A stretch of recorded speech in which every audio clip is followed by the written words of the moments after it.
Okay, so this lesson is on congruent triangles. Remember, the word congruent means same shape, same size. Same shape, same size. And it has that symbol, it looks like this for congruent. Oh, it wasn't in the brain. Same shape, same size. And then, of course, triangles are just three-sided shapes. So congruent triangles would look like this, same shape, same size. And then with that, all the parts are matching. So all the angles are matching in measure and so on. And we'll get to that, all that.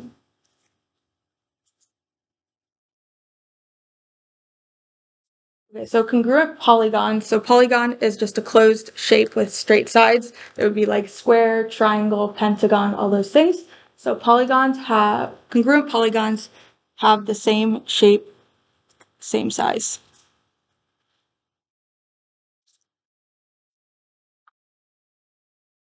And then there's an example here with congruent shapes. So these three shapes are congruent. They have all the same dimensions. Notice that some of them are churned or reflected, but as long as they all have the same dimensions, they're still congruent.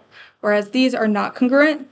These look like the same shape, but they're not the same size. And then this one just looks totally different than the. Okay, so triangles are congruent if all the angles and all of the sides are congruent. All the angles and all of these sides are congruent. And we use CPCTC. Corresponding parts of congruent triangles are congruent.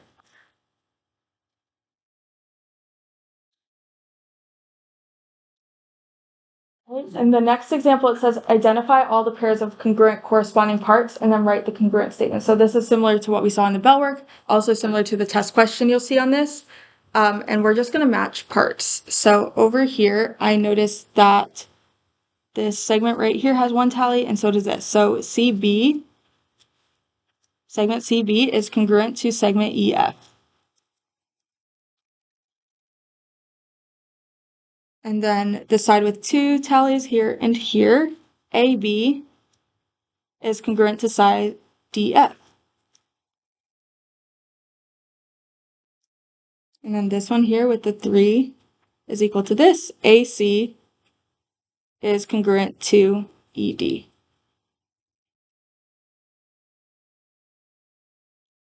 And then the same with the angles.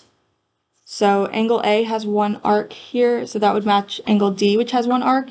Angle A is congruent to angle D. And then 2 marks at angle B and at F. Angle B is congruent to angle F. And then the 3 marks at C and at E. So angle C is congruent to angle E. And then for the congruent statement, we have to make sure that whatever order we use for the first triangle, we have to use the same order, so all the matching parts are in the same order. So, for example, if I go this way and then this way, I'm doing this side with 2 tallies, then 3 tallies. So I need to do the same over here. 2 tallies, then 3 tallies. And I can say BAC, triangle BAC, is congruent to FDE. And then when I do that, then all these matching parts are the same. Triangle symbol here. But all the matching parts are the same. So angle B is congruent to F, which it is. B is congruent to F. A is congruent to D, and C is congruent to E. And then also the order of the letters makes the segments too. So BA is congruent to FD, or AC is congruent to DE, or like BC, first and last, should be equal to segment FE, like that. Looks like music notes or something. Anyways, so moral of the story is when we write a congruent statement, the order of the letters in the name of the triangles is extremely important. They have to be in the same order. Corresponding parts must be in the same order. Okay, next, up here. Okay, so given that triangle JKL is congruent to COT, and it shows that triangles here, finish the congruent statements and mark the corresponding congruent sides and corresponding angles. Based on the picture, it's hard to tell what's actually congruent. However, we can use the congruent statement, since we know that they have to be in the same order, to fill this out with matching segments and matching angles. So here, it says JK is congruent to what? Well, JK is the first two letters, so that would be equal to CO. And CT, so that's the first and last, would be equal to JL, the first and last. And KL, the last two letters here, would be equal to OT, the last two letters.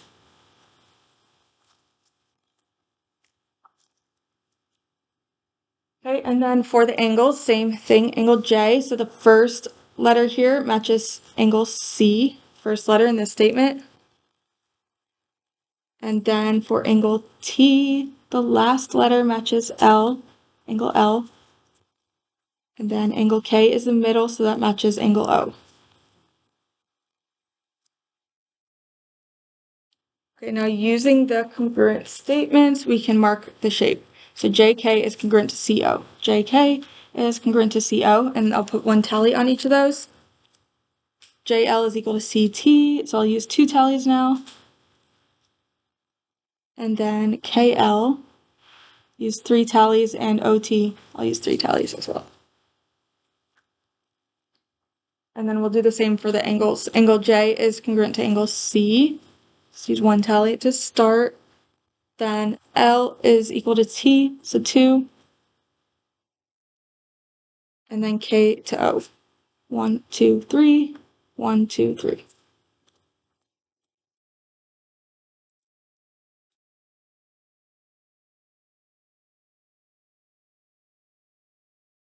Then here it says write a congruent statement for the triangles below. Remember, when you're writing the congruent statement, the order matters. So it says ROK, so it's going here to here. So I notice it's like the one tally side and then the arc with two tallies to the end. So I'm going to do that same, the one tally side and then the arc with two tallies to end. So DEM.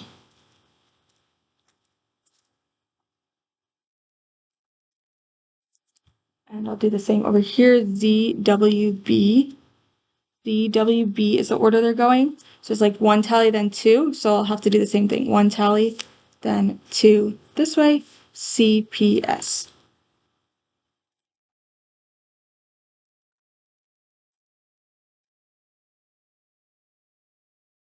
In the diagram, triangle XYZ is congruent to MNL.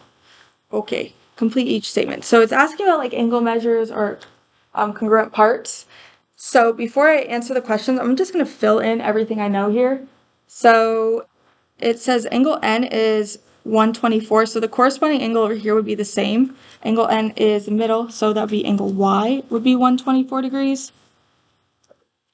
This angle X is 33, which is the first, so that would be equal to angle M over here, so this is 33 degrees. The third angle, I can do 180 minus 124 minus 33, and I get 23 degrees. So the third angle is 23 degrees, which would match this over here. Then I'm also told that this side length, NM, is 8. So the corresponding side would also be that. NM is the first two letters, so XY would be 8 here. And I don't know anything else. Okay, so based on that, now I can answer my questions. Measure of angle Y, 124. Measure of angle M is 33. YX, so segment YX is 8. Segment YZ, there's no number there and I don't have enough information to find out that length, so it matches, YZ matches NL. YZ here matches NL. And then for the congruent statement, it has me doing two different ways, so whichever way they start with, I'll start here, LNM. So that would be LNM. It's like the 2 tallies, then 8. So I have to go that same order. 2 tallies, then the 8 side, Z, Y, X. And then for the second one, YXZ. So that's going YXZ. So it's like the 8 side and then the long side. So do that here. The 8 side and then the long side. So NML.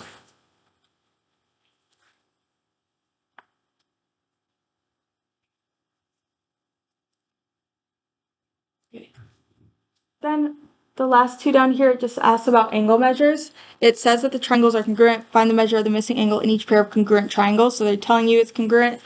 And so to find this third angle, just 180 minus 35 minus 88 gives us 57 degrees and 57 degrees because they're congruent things. And then over here, if this is 42 degrees, then this is 42 degrees. This is 83, this is 83. And then to find the third angle, just 180 minus 42 minus 83 gives us 55 degrees. 55 and 55. So that's the end of the notes for today. Your to-do list is homework 5-2 on Schoology. Please ask questions if you get stuck and finish your weekly ALEKS, and let me know if you need help.